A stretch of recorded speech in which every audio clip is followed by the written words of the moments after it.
On-site bathroom construction is basically a group project. A bathroom may look like one small room, but inside that room is a full engineering package, and every part depends on someone else finishing their part first. That's when the group project begins.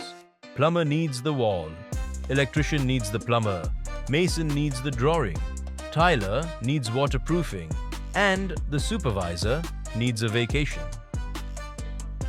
One small bathroom, 6 different teams, 12 follow-ups. Meanwhile, the site gets free add-ons: noise, dust, blocked access, disruption.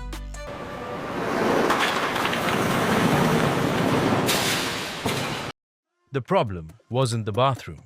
The problem was building it in middle of a live site. So Modulus did the sensible thing. We took the bathroom project off the site.